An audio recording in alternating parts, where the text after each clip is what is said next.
am greatness under no stipulation. Yes, y'all. I am Miss Divine. And I am Nia Kepra. And tickled pink. Mm-hmm. Family, if you're just tuning in, we have been talking with Nia about authenticity, about the realness, about not being that print or carbon copy. Yes? No, you know what? Sorry, print or carbon copy of oneself. There's a lot of people out there that are fake and phony. A lot of people that send their representative to represent them in various can they meetings. Be fake and phony at the same time? Absolutely. How is that possible? Mm-hmm. Mm-hmm. They can be fake. If you're and fake, you're a phony. Really? Right. Can't be one without the other? I think so. Typically goes hand in hand. Really? Yeah, fake and phony. Yeah. Huh. Mm-hmm. You're not real at the end of the day. Inauthentic. And because of that, nobody really gets to know who you are as an individual. And I'm so sorry. Let me apologize for you. I apologize that you've been told that you're not good, that you're not strong, that you're not the head.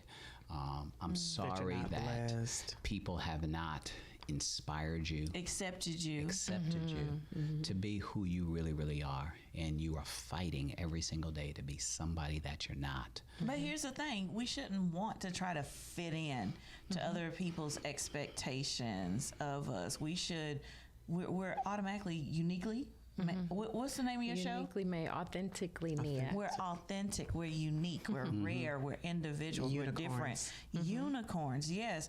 And we should be living, surviving, and thriving in who it is that we are as an individual. As long as it does not cause detriment to oneself or others. Correct. I agree with that. It's true. There are some that you can't be who you are because who you are, you may have anger management issues. Nasty. You may be a violent person. Butthole. But this is about who you truly are at the inner core level. Like when you get to source, there's no anger issues. There's peace. You know what I mean? There's love. There's purity. So getting to that place, you don't have those problems, and it really doesn't end up being a thing where you're hurting other people. They have a choice if they want to be hurt in it. That is not your responsibility. You know how people respond to who you really are. Because we're all fearfully and wonderfully made. Yeah, it's a form of restriction to it. I struggled so much for years in relationships because I had low self-esteem.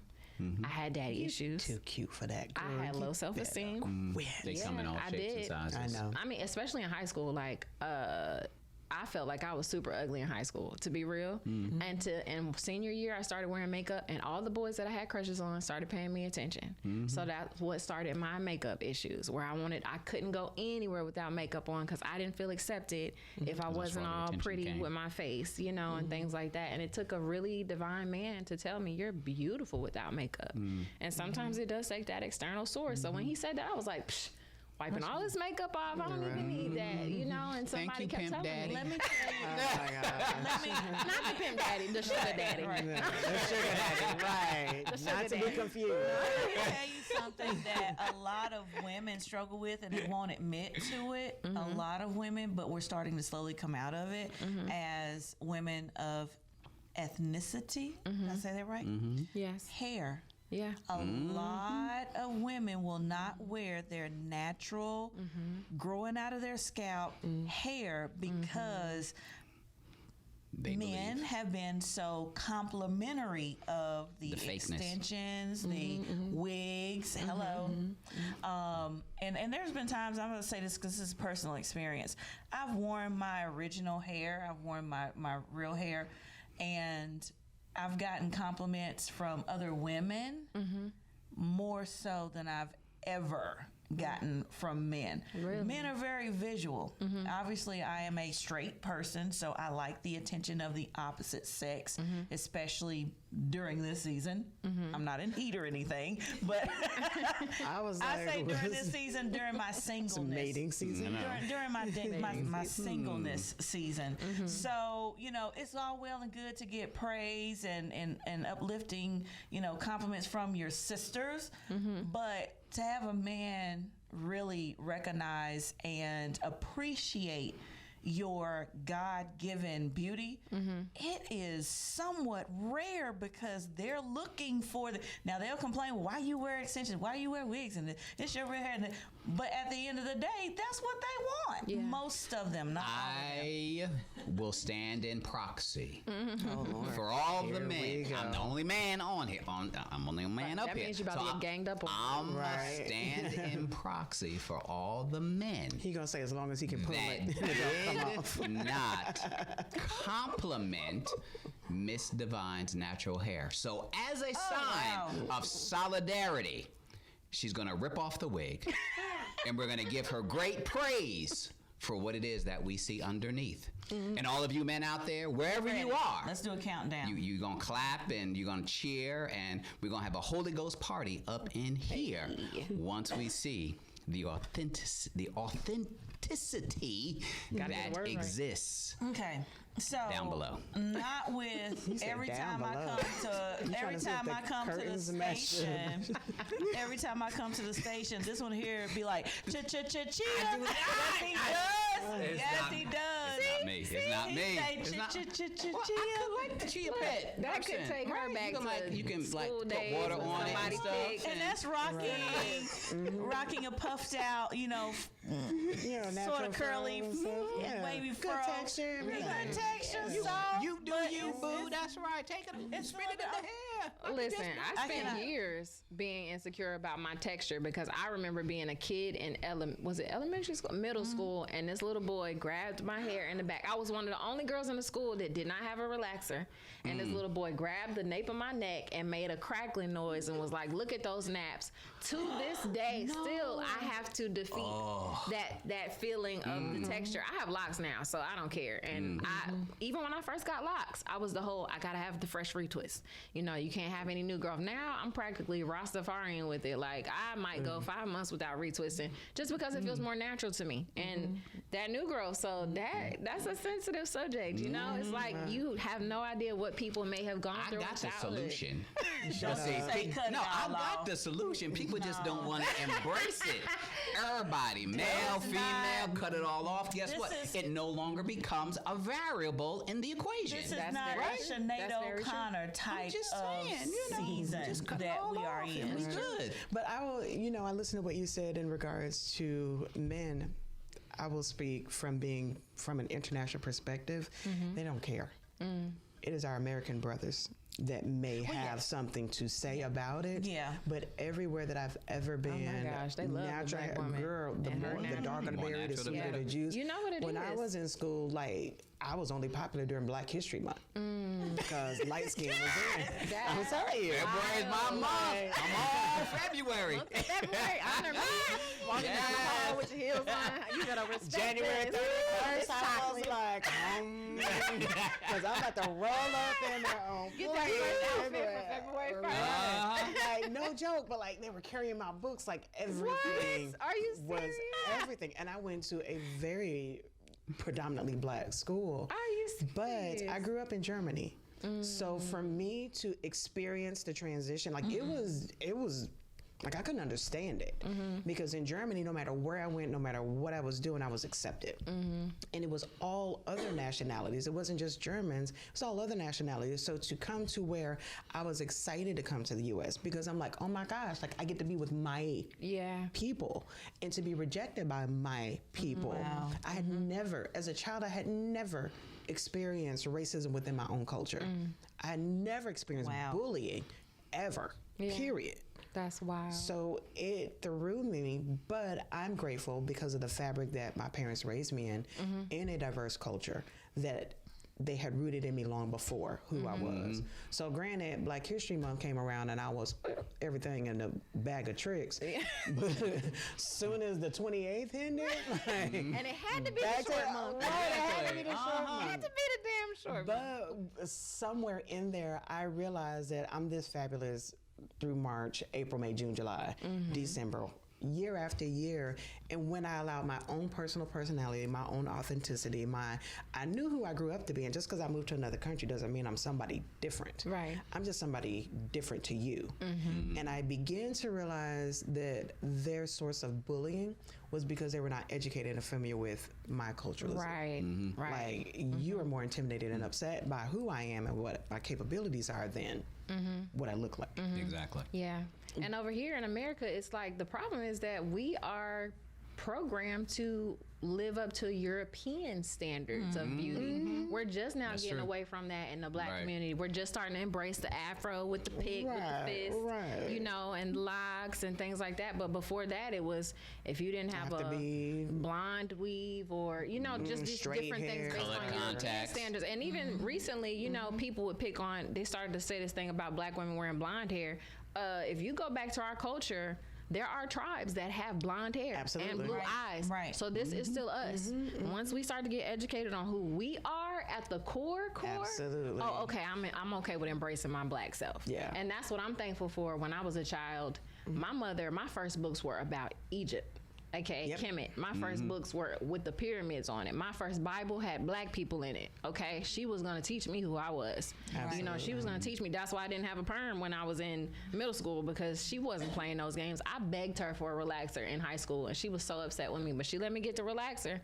Damn hair started falling out. I told you. Careful what you ask for. I tell you, you know, and it wouldn't grow to a certain length. And now, I mean, I have locks almost to the middle of my back, you know, and it's one of the proudest steps I ever took, because I know my mother is looking down on me, happy about my decisions to embrace who I am, you know.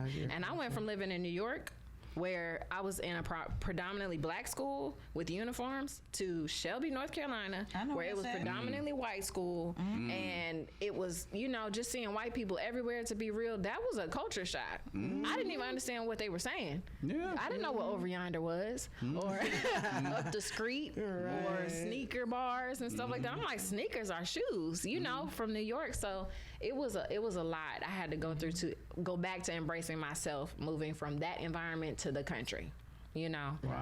And you really have to do the work to really remember who you are, no matter where you are, all the time. So now that you have evolved and come into your true self, does racism still exist? It does exist. See, I could go deep on a metaphysical level. I'm about energy and vibrations.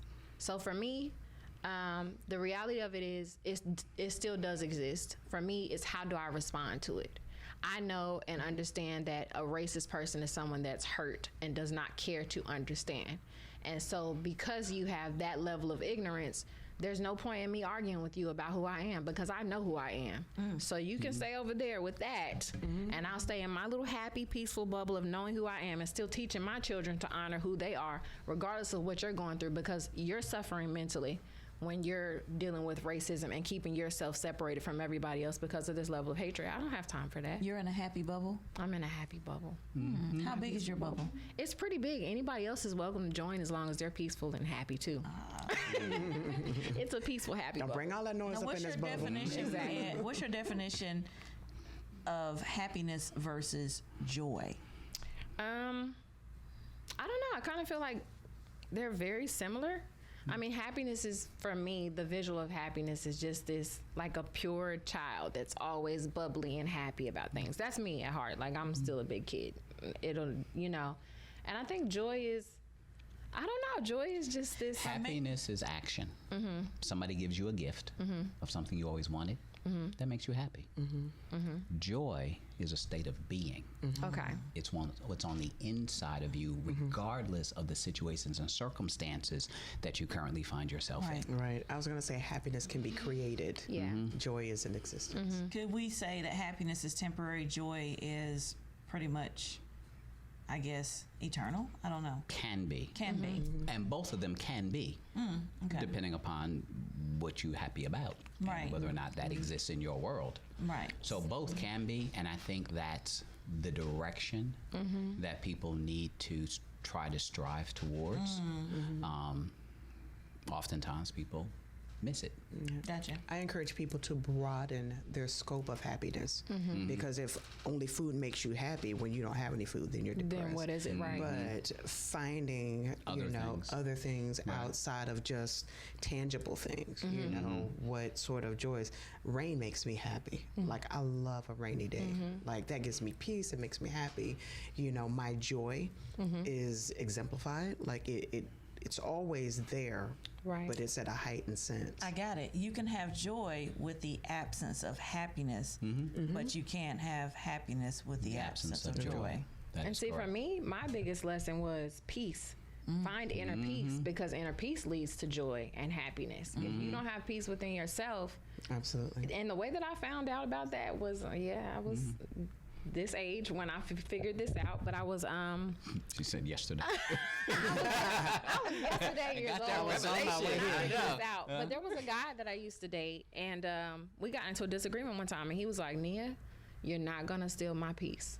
You're not gonna disturb my peace." Because I'm a Scorpio. I can be very emotional, especially if I don't feel like I'm being heard. And he said it in the most peaceful way, and it was like that moment of submission, like, Men will get up on that roof yes. and sleep up there just to get away from that nagging woman. And I do never not like forgot drama. that. I never forgot that he said that. And so that became a goal of mine, to find inner peace. I never really worked on finding inner peace. So Did you now thank it's him just, for that? I did. I actually called him back 2 days later because I'm stubborn. And I was like, one, I apologize. And two, I appreciate you. You know, because I really value what you told me. Even, you know, and even though things didn't work out, he's still a very valued friend for that, because he's always peaceful. I can call him about anything and he's super chill.